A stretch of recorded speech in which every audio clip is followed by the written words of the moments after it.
Thank you.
According to the underdevelopment of the African economies, Tupitete amamusapol. you have the practice of the boy paying bride price for the girl.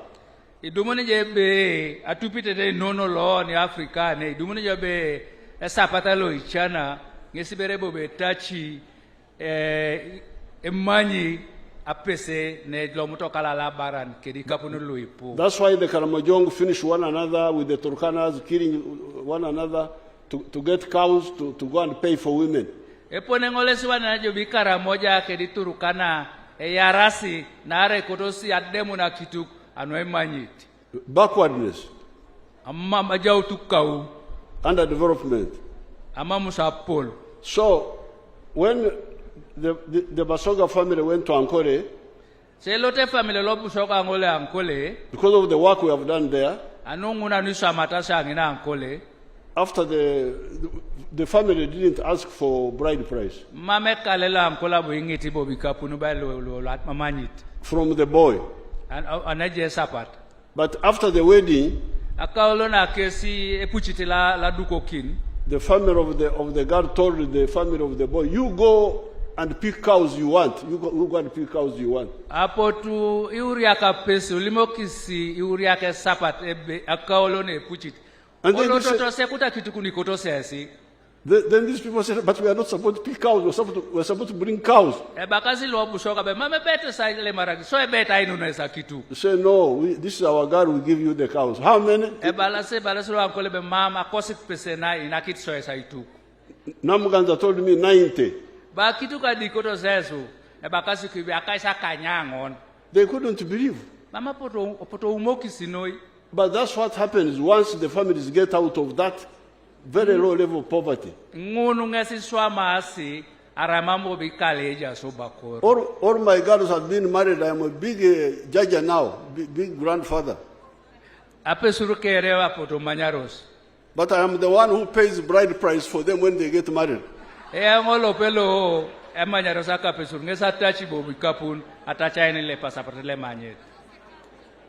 accompany them with the cows. So please, don't jump. The women emancipation program must be organic. It can't be just legislation. That's not the whole society must change.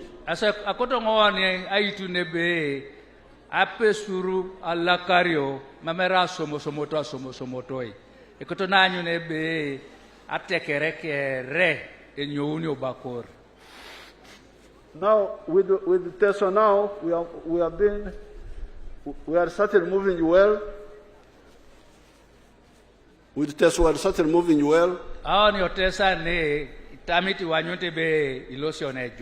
After the peace, we introduced the citrus.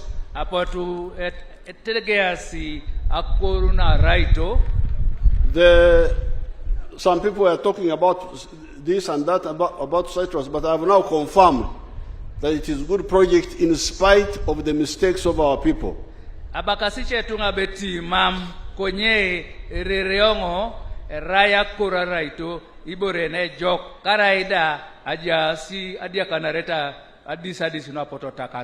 families which grew the citrus are still getting some money, although they could get much more money if the factory in Soloto was working better than it is doing now. We are going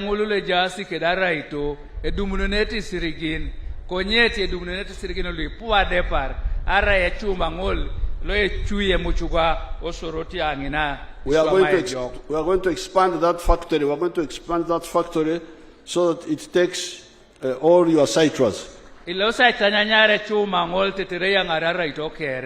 Because according to what I have discovered now, Teso is supplying Kenya, supplying South Sudan, supplying Rwanda.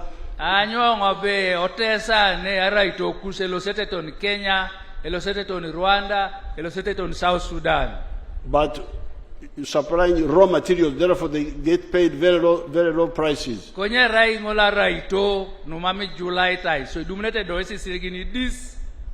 But the low prices they pay for citrus are still better than what they would get from cotton if they were growing cotton per acre. Karai kidio kisirigili dumuno na raito itelkarito sisirigili ti idumunoni opaba. So in addition to citrus, we are going to add, I want to encourage fish farming. So I doko kinoto maraito akoto ngaitoko ngongori akoruna agaria. The people who had started fish farming were doing well. The man in Anyara was doing well.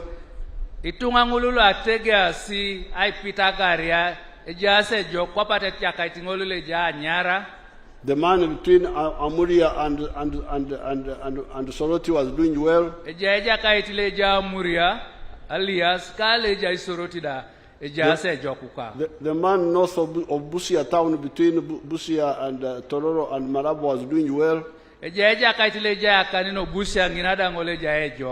But it seemed they did not get enough support of the feeds and all that. They are employed in less secured, low-paying jobs in the informal sector, temporary job, part-time, like cleaners, people like people in the principal below are where women mostly occupy. When you go to commissioners, directors, and others, in the corporate private boardrooms, women are still few. And yet, research globally is saying what pushes the global demand, the global consumption are the women. That actually, if you are to aggregate today as we are here, what women have bought to come to this function, from the shoes to the dress to everything they are putting on, it will constitute 70% of what has been bought compared to men who would have only consumed 30%. So it's saying women are the people who consume your products, but you are not bringing women into the economy. So, Your Excellency, this theme is calling for a deliberate, targeted measures towards eliminating those barriers and ensuring that we accelerate through different programs. Your Excellency, we have known you, we have heard you, and this theme resonates with your strategy and your approach that you have been guiding us as women ministers and as women of this country. You've been telling us to always tackle the root causes of women's disempowerment, that we should focus on transforming the structure and the institution. And so with that, most of the programs that government has undertaken over the years have focused on interventions that has influenced formal institutions, laws, policies, and practices that promotes women's economic, social, and political empowerment. It has also focused on intervention that has changed existing negative social and cultural norms, values, and practices that reinforce gender inequality at the community level and emphasize empowerment approach through education and targeted programs. And let's applaud His Excellency, the President, for being a role model that he has always stated that he has put his girls to inherit from his property, and has always encouraged Ugandans that do not leave your girls from inheriting and supporting them from your family. You have been a role model. Your Excellency, your policy and program has supported affirmative action as a legitimate short-term strategy for redressing gender imbalances. In this, affirmative action has been in education, where now, after adding 1.5, we are now seeing more girls are graduating than boys.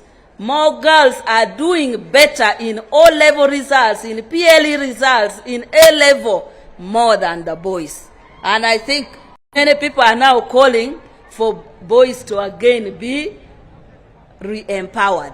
That is the affirmative action we started, which is already showing good progress. The issue of affirmative action in political and elective positions, in cabinet, in judiciary, in civil service, where we have excelled. And when you look at the tent, just this tent which is in front of me, you will agree with me that there is no need for explanation that women has been appointed in strategic position, not only at political level, but also at other technical level.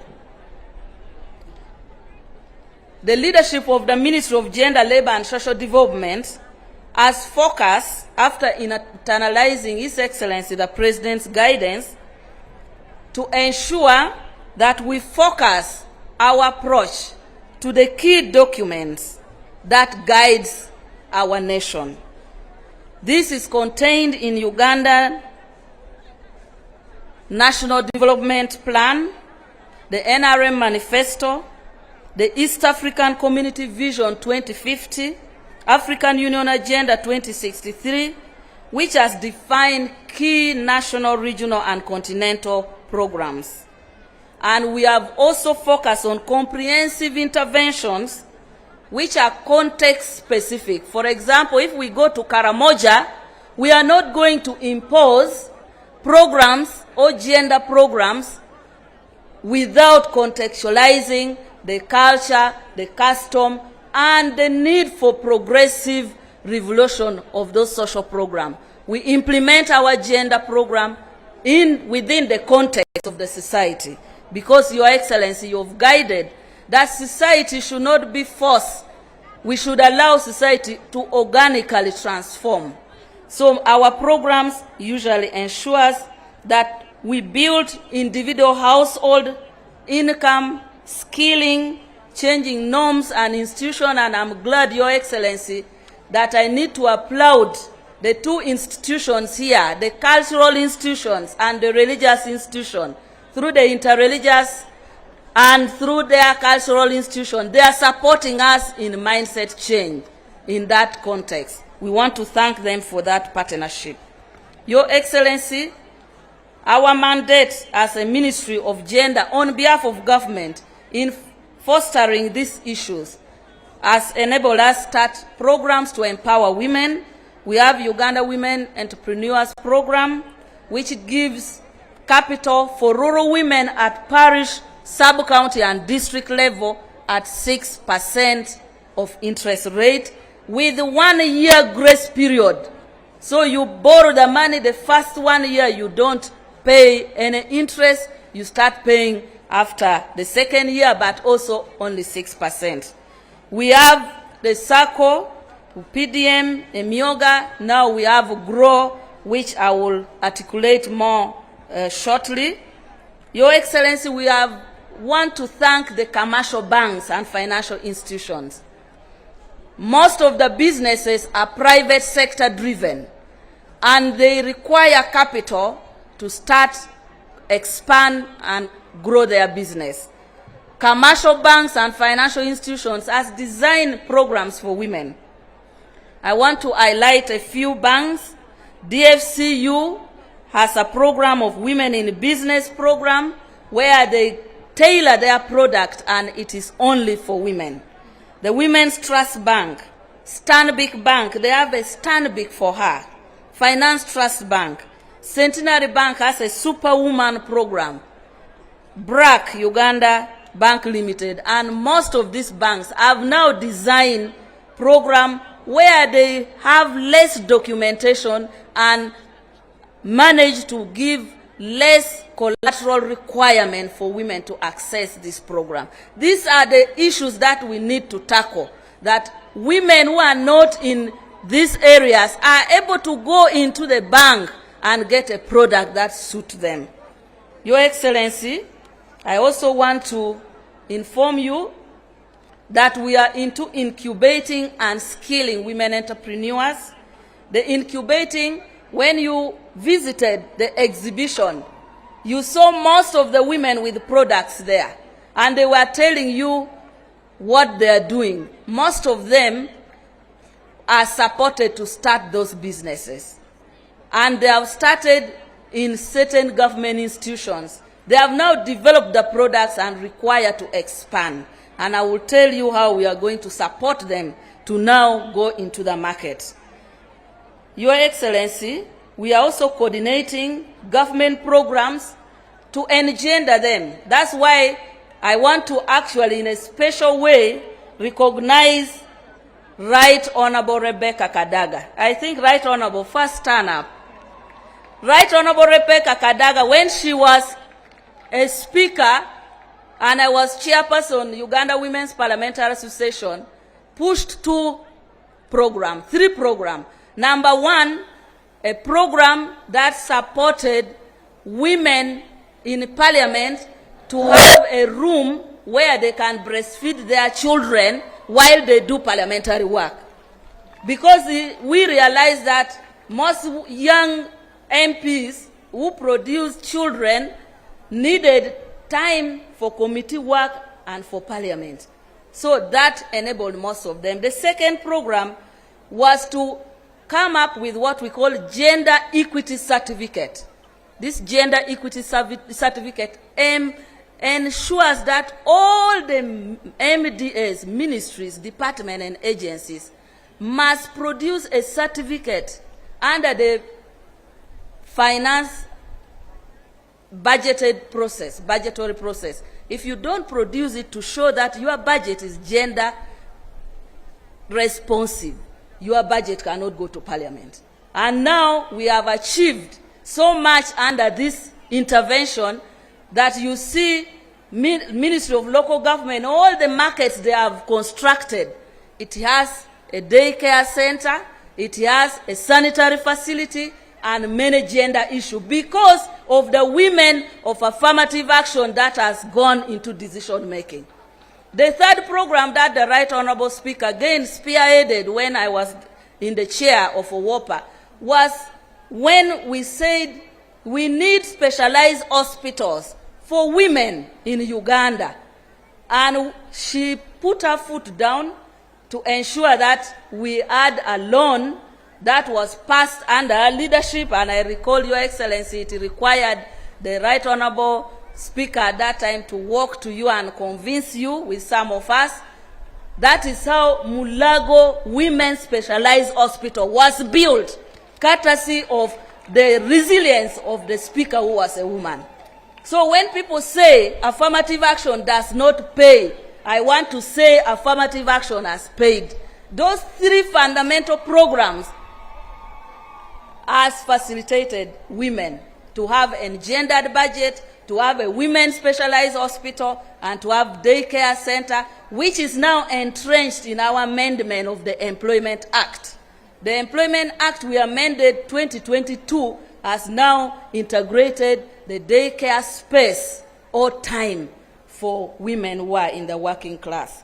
Your Excellency, we also amended many laws and enacted many laws. I will not articulate all the laws, but the laws in the economic sector have addressed issues to access to land, access to mortgage, access to banking system, the right to open bank account and credit facility. We've engendered policy and many other issues. Your Excellency, I want now to say all these programs I've articulated, the Ministry of Gender, Labor and Social Development is now, with your guidance, focusing on consolidating. When we talk about accelerating gender equality for economic empowerment, we are now consolidating as a country. Many people have already told you how far we've gone. We now want to consolidate. And that is why, Your Excellency, post-COVID, we worked hard with our team to initiate and negotiate a program called GROW, Generating Growth Opportunity for Women Entrepreneurs. You launched in Chirora District last year. Today, I want to notify you that since you launched this project, GROW, we have done so much. We have sensitized the people. We have profiled the women that should benefit. Some of them are the people you found during the exhibition. And most importantly, we have now partnered with several government MDAs. When that program went to cabinet, Your Excellency, you gave us your guidance